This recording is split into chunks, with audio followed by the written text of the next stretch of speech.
last week.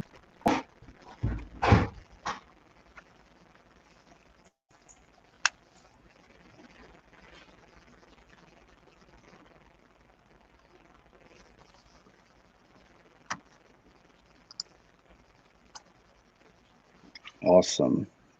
Dave, it appears that we are live. We're getting thumbs up and kudos from the people that are joining the session. So welcome to our the second breakout session this afternoon. Again, my name is Jason Foraker. I'm the Client Results Director here at iMethods.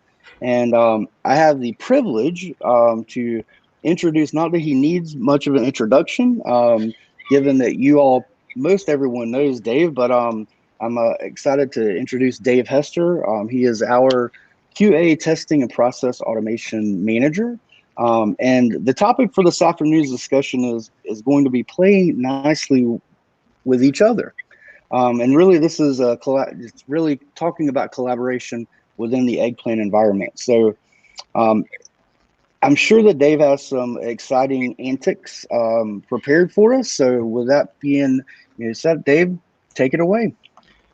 Hey, thanks, Jason. So again, my name is Dave Hester. I, unlike Jason, do not assume that everybody knows who I am.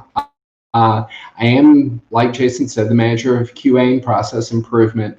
I was an FTE at UNC Healthcare, for those of you with whom I may have spoken when I was at UNC on the Eggplant side of things, or maybe on a testing coordination call. And now I'm very, very fortunate to do Eggplant full time. So just a couple of housekeeping things. First of all, there is Geek Speak ahead. So so if you haven't been working in Eggplant, that's fine. By all means, throw something in the chat window, say, Dave, where on earth are you?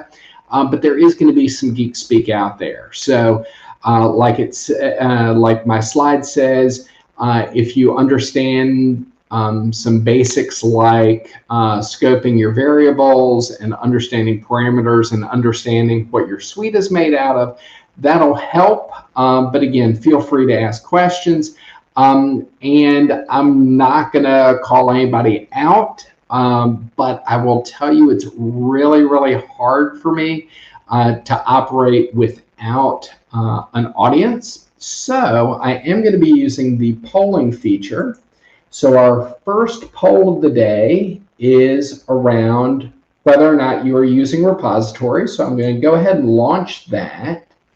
So for those of you who can see the little sidebar, you may see that there's a little green dot on polls. And so our first poll of the day is about repositories, and that will transition me into my next slide, which is all about repositories.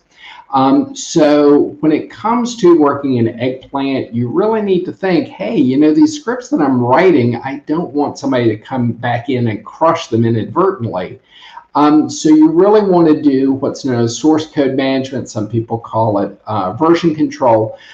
So in this little section, I'm going to be talking about what is or isn't a repo, choosing what type of repo you might have, where's my repo even going to live, and the real challenge is potentially of using a repository with Eggplant Manager.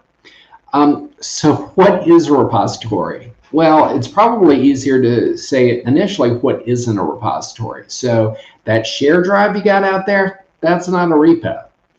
And you may say, well, wait, Dave, it's more than just a shared drive. I use SharePoint as a repository. Well, SharePoint may or may not be configured as a repository. I know I've worked with implementations of SharePoint that behaved very similar to repositories. They compelled you to check documents in and check them back out. But even Microsoft doesn't consider SharePoint to be a repository. You may have known it as Team Foundation Server, but Azure DevOps Server is the tool that they use now. So what is a repository then? Well, a repository is going to allow you to take a block of code. Let's say that I've been working really hard on this patient registration script. There are 7 or 8 different scripts involved in there, and I want to push them all at the same time. In repository speak, that's what's known as a commit. I'm going to have some sort of running history. I'm going to know, okay, well, what have I committed? What haven't I committed? It'd be really great as I'm looking at that history to say, okay, well, I can see that this script used to have these lines in it. Now those lines are gone and it has these lines instead, i.e. visualizing differences. And best of all, some way to roll it back in case that last push just destroyed my code. Now, I will admit that depending on the size of your screen, this may be difficult to see. But what this is 3 different screenshots from GitHub desktop. That one in the left-hand corner, differences, is showing a particular script of mine. That red area is parts of the code that have been removed, and that green area are lines of code that are going to be added back in. So that's that differences tool, sometimes called a diff tool if you're talking to just the right geek. In the upper right-hand corner, you see what are known as my commits. I was pushing a lot of information about trying to fix the after visit summary, that is those instructions that patient is taking home with them. And I wanted to push it all at the same time. That ends up being one commit. And then down at the bottom is just a little snippet of the history tab within GitHub desktop that shows me, well, I did an initial sync commit. I did a commit that deleted the README doc. So I have a running history. So with that in mind, let's see how we did on our poll. Do we have any answers? Not sure I'm seeing it. So let's see. Well, I'm going to say yes, we're using the repository. And it looks like 75% of the respondents are currently using repos and 25 are not. So of course, we're curious. So I'm going to throw out my next poll, which is, if you are using a repo tool, what tool are you using? And if you're using more than one, just pick the one that you use the most. Okay, so with that, let's talk about how I'm going to pick that repo in the first place. So there are really the 2 big players in the repository field are really Git and Subversion. And when I say the big players, Git and Subversion aren't so much repositories themselves, but protocols. That is, what sort of methodology am I going to use for versioning, for history, for being able to revert? And Git and Subversion are the big boys. Now, I prefer to use Git for 2 reasons. One is there are a lot of different tools out there in terms of actual repositories that are Git compatible, and there are very few that work with Subversion but don't work with Git, but the reverse isn't always true. The other thing is that, and again, Geek speak ahead, Git does a little bit better job of being able to do what's known as distributed version control, meaning I may push my information to a box, my repository, that's somewhere either physically on the machine that I have in front of me, or it may be in my data center. And then ultimately, I can push from there out to a repository that lives in the world. Now, even though those would be considered public repositories, depending on what tool you're using, even a public repository can be made private or can have restricted access.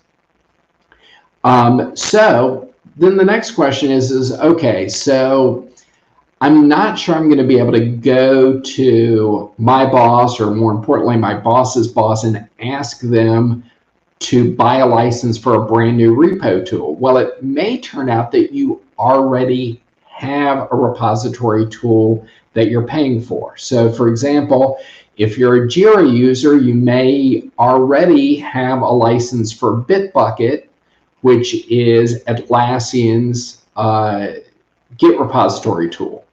You may already be developing in Microsoft, so your development team may already have a license for Azure DevOps or Team Foundation Server.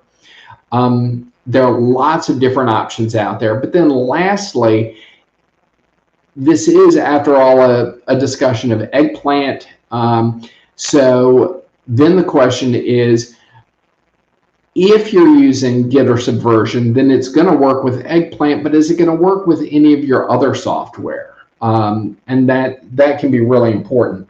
So I'm looking at my poll. It looks like of our respondents, a little over 40% are using GitHub. One fewer person is using Azure or Team Foundation Server, and a couple of other folks are using a different Git compatible tool. Awesome. So let's move on. Where's my repo going to live? So a lot of this, and I'll jump down to probably the most important bullet point in there, and that is your Chief Information Security Officer going to allow for remote repository options? If the answer is no, then you can automatically remove for consideration anything that's going to be hosted remotely. But if, given that cloud computing is more secure, arguably, than it ever has been, although your CISO may disagree, and even though healthcare systems are more dependent on cloud computing than they ever have been, there isn't an assumption that that's going to work for your particular healthcare system. So if you're going to go on-prem, there are certain tools that work very well on-prem. I know I've worked with GitLab. I know I've worked with TFS. I know that I've worked with GitHub Enterprise. All were locally hosted. But also there are great remote tools out there as well that can be made secure. And that's really where bullet points 1 and 3 live, and that is, if you're going to be working either with outside resources, or if y'all don't typically give internal resources VPN access, then you may find that on-prem repo either is very restrictive, or you're going to end up having to do a lot of tweaking with how people that are working remotely, as an example, are going to be able to access that particular repository. And if your healthcare system is doing something beyond Eggplant, or if some of your Eggplant scripts are truly considered to be production scripts because you're doing process automation, then that very last question, hey, does my repo need to work even after Godzilla has taken out the data center? If the answer is yes, then you're probably looking at the need for a remote repository. Now, one thing that I do say a lot, and I think I'm gonna get some nods here, but we'll go official. I'm gonna go ahead and launch this poll, and that is, for those of you who are using a repo, how many of you are finding that you're having to use a tool beyond Eggplant? So we talked a little bit a moment ago about how it's going to be really important to pick something that's compatible with Eggplant. But if you're already using a repository with Eggplant, you probably know that there's some times that you've tried to do a push. That is, you're trying to move your code to that source control module, to that version control module, your repository. And it just doesn't want to push because you and one of your colleagues are working on the same code, and they may have pushed some code that you haven't pulled yet, and you try to push the very same script and it says, no, you've got a conflict. Eggplant will be the first one to tell you that Eggplant Functional does not necessarily resolve those types of issues very well. So lots of folks use an external tool on top of everything. So I know some folks who've used GitHub Desktop. You've seen my screenshots. That's my tool of choice. I know TortoiseGit is also really popular. There are a number of different items out there. And it does look like, according to the poll, at least for those who have responded, that to a person, we're using some sort of external tool.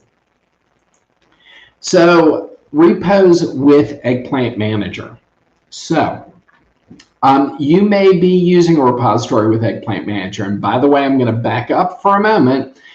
When you go into Eggplant Manager and you pick repository, because it needs to know where your scripts live, that definition of repository is slightly different than the definition of repository that we're using here as it relates to GitHub or GitLab or TFS or any of those. So in the parlance of Eggplant Manager, a repository can be a file system, or it can also be GitLab, GitHub, etc. So that having been put aside for a moment, Eggplant Manager is great for pulling information out of that storage area, out of that repository at the time that it runs, but it was really never necessarily intended to push that information back into your repository. And the reason for that is the way that Eggplant Manager runs underneath the hood is at runtime, it's going to take your entire suite, it's going to save it to a local drive. You've probably seen this before if you have to go in and take a look at results after you've run something in Eggplant Manager. But if I've got, for example, a spreadsheet that has all those patients that I've been creating and I'm running it via Manager, then when it saves that Excel spreadsheet is going to be down in the cache. It is not going to be at the same location that your repository, if you're using GitHub or GitLab, etc., expects it to be. Now, that's a good thing, because at the time that we pull a script off of the repository, we don't want that script to fail midway because somebody has committed code that they shouldn't have committed yet. So we don't want that long process automation thing, script that you're running, whatever task it is, to suddenly crash because one of your colleagues is pushed, or I'm trying to develop. I may be the very same person, or you may be the very same person who wrote that script, and you're trying to do some development while Eggplant Manager is running. We don't want it to do successive pulls in real time. That would be bad. And there are workarounds available. So whether you are manually moving that Excel out of the cache folder and up to the folder where your repo expects it to be, you can do that. I've actually written scripts that go into the file system and say, hey, we're going to archive off that Excel. You can use a send mail command within Eggplant to send you an email that has that Excel file as an attachment. You just drag it out of your email and drop it into the particular folder. Or if you want to get really creative, you can always add some git bash commands directly into your script and send them that way. So let me go ahead and close that poll out, and we're going to get to the TLDR. So the TLDR on repositories is that Git is the safest choice for your protocol. And safest may not be the best word here, but it's certainly the protocol that gives you the greatest flexibility. That repository can live at your place, or it can live out in the cloud. You're gonna want that GUI tool, that GitHub Desktop, that Tortoise Git get along. There are a cajillion different GUI tools out there. Most of them are open source. And if you're going to use a repo along with Eggplant Manager, there are going to be some compromises. Now, repos are a great way to have multiple developers. This is that whole play nicely together thing, to have multiple developers pushing code to the same location, pulling code off and things of that nature. But sometimes it's not at the script level. You just want that thing, that tool that you can pull out of your pocket at any time. And that's what snippets are all about. So what's a snippet? A snippet is a reusable piece of code. It's going to allow you to standardize some things, and more often than not, you're going to use that code to pull some parameters. So as an example,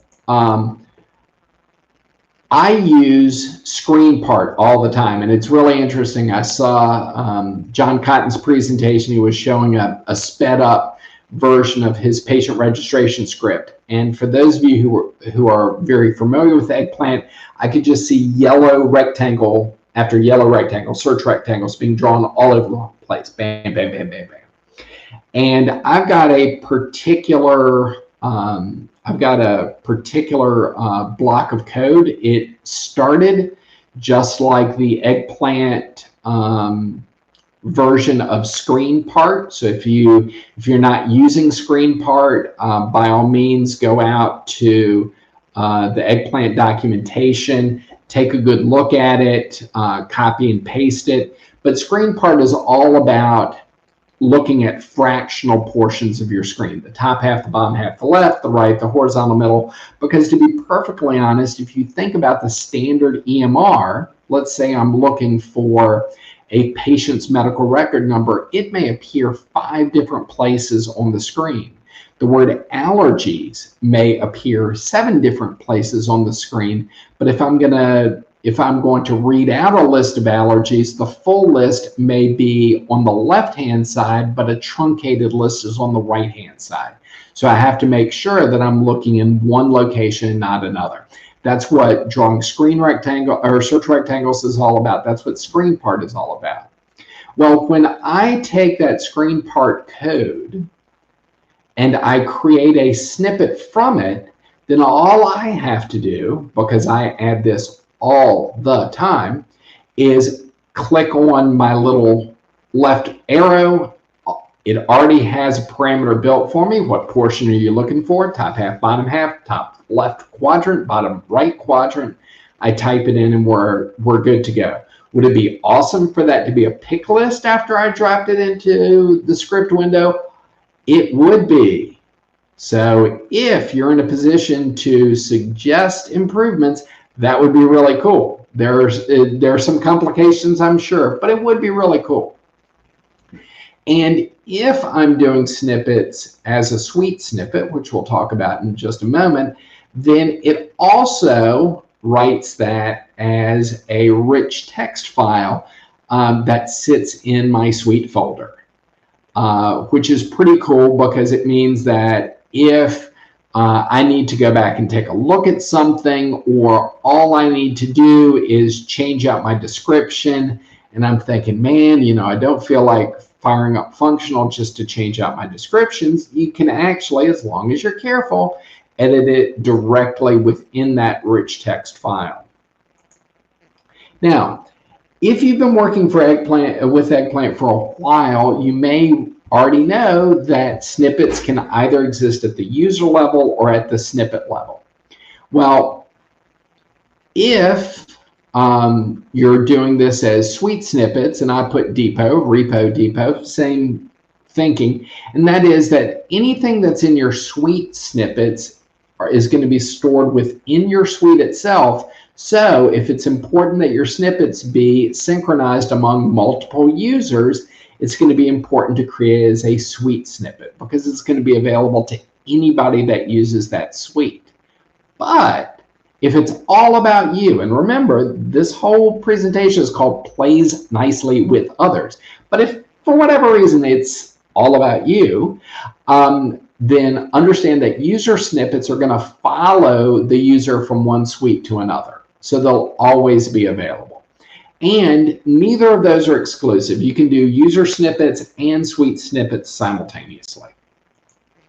Now, when it comes to extracting a snippet versus extracting a script, so there are lots of times where you might be saying, well, wait a minute, do I want to create a snippet? Do I want to have it hanging out in that rightmost toolbox so I can pull it in? Or does it need to be its own script? So the first question is, how many parameters does it take? So you may see, and this is a real snippet, I kid you not. This is a snippet that passes 9 different parameters. And it has one function, and that is I want to draw a search rectangle based on the position of an image or the position of text, but I need to be able to find that text. I need to be able to determine how wide my box is going to be, how tall it's going to be, how much further to the right I need to push it, how much further down I need to push it. Because I'm basing this on text, where am I looking for the text in the first place? And do I want to use the valid word command to sort of force the OCR's hand to say, yeah, that's close enough. That's the text I'm looking for. So 9 different parameters. Well, there is no way. I mean, y'all could have memories far exceeding mine, but there's no way that I can remember all 9 parameters and the sequence of all 9 parameters. So I created a function. I threw it in my command depot. It's called return search rectangle based on text. But the snippet that I create from it has placeholders for 9 different parameters. So lots of parameters. Even if it's going to be a separate script, you're going to want to build it as a snippet as well. How often am I going to modify it beyond just the parameters? So what I mean by that is that if you look at this same item, so I'm going to click on text, and the text I'm going to click on is going to be that target image. Well, I may need to put a wait state in here. Well, if I want to throw a wait state in after I've dropped my snippet into my script window, it's easy. I just throw a comma after this closing parenthesis. I type in wait for :5, and boom, I've added a wait state.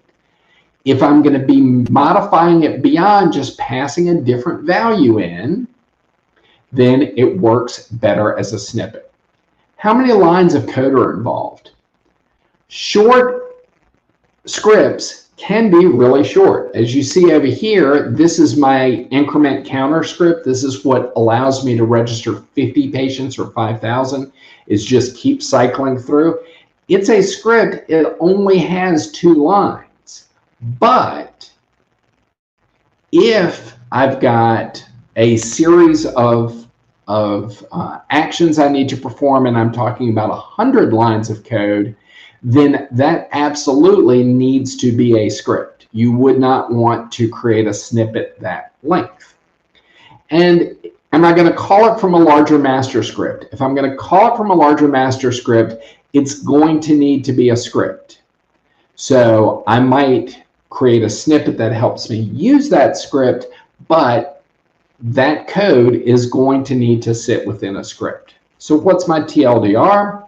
Well, my TLDR is suite snippets are going to go into your repo. They are rich text files, and if you're really, really careful and you edit them in WordPad, editing them in Word is dangerous, but if you edit them in WordPad, you can do minor edits right there from within WordPad. They're great if you've got a cajillion parameters and you're trying to remember what the sequence is and was I expecting a yes, no, or a Y in. Snips can't be called by name within larger master scripts. So that's a place where you're absolutely going to want to use a script instead, and they shouldn't contain dozens of lines of codes. Now, lastly, let's talk about modularity. What is modularity all about? Well, as Anthony spoke as part of his keynote address, we really talk about the need for going beyond just a unit test. As he put it so eloquently, you wouldn't drive a car that had its tires tested and its steering wheel tested and its brakes, but all independently of one another. You want to make sure that the car as a whole drives. Well, if you're going to have a longer script where you want to be able to unit test and do a long end-to-end integrated test, you've got to be thinking in a way that's modular. You got to make sure those scripts are future-proof. Every healthcare system out there is both looking forward to and completely panicked by the next update, because that next update may affect that user experience. Maybe it's going to affect it positively, maybe it's going to affect it negatively, but for the people who are doing the testing, particularly if they're working in Eggplant or a similar tool, if a particular vendor decides to change what their OK/accept/finish button looks like, and you think you're going to have to make that modification in 500 scripts, that's going to be terrible. Writing in a way that's modular really helps make them future-proof. Any number of healthcare systems are looking at moving from just using Eggplant functional to moving to AI. Well, if you write what you might consider making a much longer script as individual modules, guess what? As you look at the models within AI, each one of those function blocks or action blocks that you're dropping into the model, those are already scripts or small combinations of scripts that you have written for functional if you're very careful about making things modular. And if, for example, you're going to do an ambulatory script plus an ED arrival plus a direct admission to inpatient, then being able to take those, I like to refer to them as Lego blocks, being able to take those individual scripts and reassemble them a number of different ways is really going to allow you to get the most bang for the buck. Now, there are two ways that I've seen that you can do it. I'm sure there's some other ways out there. But before we even get into, well, let's jump into arranging them. So on the left-hand side is a method that's pretty specific to me and to clients that I've worked with, and that is to stack your list of scripts within a text file. The biggest advantage of this is that you can have one master script, and your one master script says, okay, this time when I run the master script, I'm running reg. Because I'm running reg, it knows, I'm going to go to this text file, which sits in my resources folder, and I'm going to play out each one of these script files.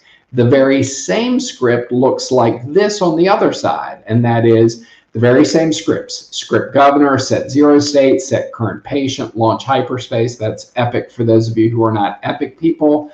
Log in as a front desk user, create a new patient from the appointment desk, and lather, rinse, repeat. So both methodologies work just fine. The one thing to be mindful of is that option where we're going to drop all of these into a master script is going to require that each workflow have its own master script. So just something to consider. Now, what I'd like to show you is something that can be really, really helpful. I apologize. Let me back up. And that is to go ahead and create a snippet that's going to pull information out of your Excel. So hopefully, if you're already an Eggplant user, And whether you're registering patients or whether you're running end-to-end inpatient workflows, hopefully you're hard coding almost nothing. And if you're hard coding almost nothing, then that data's got to come from somewhere. That patient name's got to come from somewhere. I'm going to want to put back a medical record number or a visit number or something of that nature, contact serial number for some of you. And so what I've done is I've created a snippet that says, hey, go ahead and run a block of code that's going to set the current patient on the fly. I call it ad hoc set current patient. It's going to ask you for what your script number is, what your record number is. For me, that's my pointers to my Excel. And although this makes for a nice visual, these two items would not appear within the same scripting window, but this is that ad hoc set current patient. It takes two parameters, a script number, a record number. It's going to go into my connection string, and it's in Excel, and it's going into my resource path, and it's writable, so it goes both ways, and it's going to pull the patient out, or it's going to pull the chief complaint out, or something like that. So the nice thing is that as you put these modules together, even if your script stops in the middle of one of these modules, and your chances are lesser of that happening if you're very modular, then I can always run this bit of code and we're off to the races again. So just a couple more slides. So what do you have to be aware of? The very first thing is wayfinding. So for example, if I am trying to open up a patient's chart, so I may have a list of patients who are currently presenting to an ED, and I need to open up the patient's chart. Well, before I open up the patient's chart, it might be nice to know, am I already on the screen that I expect to be on? So I've got a screen called Document Disposition as EDMD, meaning I'm an ED physician, I'm documenting this patient's disposition. Well, because these modules might be cycled in a different order, the very first thing that my script needs to know is, hey, what screen are you currently on at the very beginning of the script? So that's really important. I talk a lot about zero state, making sure that windows that shouldn't be there are getting closed first, making sure that that I'm still in the EMR at all, and that I haven't gotten a little pop-up that says the record you're currently in is reserved, hit reserve again to continue editing this patient. So that type of thing is about setting your zero state. And making sure that at the top of each script, if you are referencing the very same patient from script to script to script to script to script, and if the way you're doing it is by setting that patient as a global variable, meaning it's going to pull its data across the entirety of all these scripts stacked together, make sure you're calling that out at the very beginning of your script. Because if you're ever somebody who's messed that up, and I fall into that category, this is your safety net. Go ahead and, to use a geek speak term, dim it or dimension it at the very top of your script, and you won't run into problems. That having been said, here's who I am and where to find me. So I've got an email address. I'm at iMethods. You can look at a terrible picture of me on the iMethods website. I know that iMethods folks keep begging me, come, get a new picture. I'm like, I'm coding. Eggplant Forms. If you're not currently using Eggplant Forms, or if you haven't used it in a while because you're like, the interface is kind of clunky, it is far better now, and there's all sorts of free code hiding out there. So hit me up there. Hit me up on LinkedIn. And if you are super geeky, can't guarantee I'm going to respond immediately, but you can hit me on GitHub as well. So with that, I'm going to go ahead and run all the way back to the title slide because there's no telling where y'all will take me. And if you've got questions, just go ahead and hit that little Q&A in the upper right hand and dump in a question. As y'all are doing that, thank you so very much for your time and your patience. I hope you got something out of it. Again, you can always hit me up after the fact if the question and answer isn't really your style, or if you prefer to ask me privately, that's cool too. So with that, I will look for any questions or items in the chat window.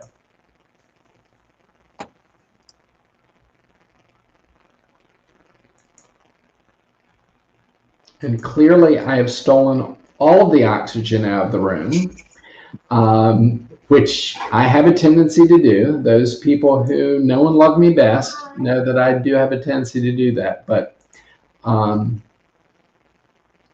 we'll give you all a moment or two.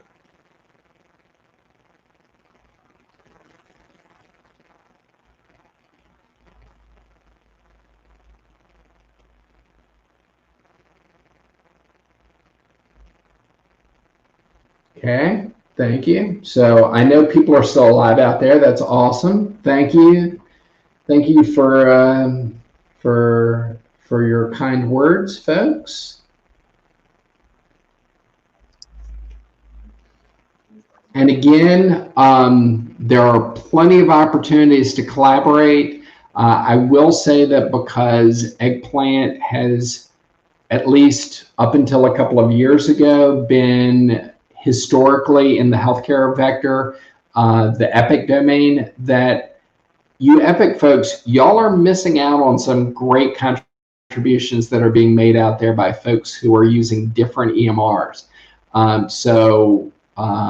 Whether that's a discussion that I can have with you to help broker a discussion, or whether you're doing it out there on Eggplant forums, people from different EMRs absolutely, positively have some really cool things to contribute, and certainly within your own EMRs as well. Scripts versus handlers, which do you prefer? That's a great question, Tyler. So part of the issue is that scripts themselves are arguably handlers, at least in Eggplant's definitions. But what I do is I take all of my handlers, and I'm going to define handlers here as my functions, my ons, all of those. I have one big script called Command Depot, and I'll show you a picture of it because I had a piece of it on one of my slides. Well, this is as good a slide as any. So you'll see in the upper right hand corner, it says search rectangle Command Depot dot screen part. So what that's actually doing is it's running a function within a script called Command Depot. It's specifically running the screen part function, and it's running it for that particular parameter. In this case, top half, bottom half, left half, right half. So I don't think it's an either or, and I write a whole bunch of handlers, but sort of my difference between am I moving from one script to the next, or am I just calling a handler, is often a function of, well, what does it look like if I were doing it manually? So am I, for example, doing something as a different role? Am I doing something differently enough? And the reason that I say that is because if I'm wanting somebody to validate a particular script before I start running it, I apologize.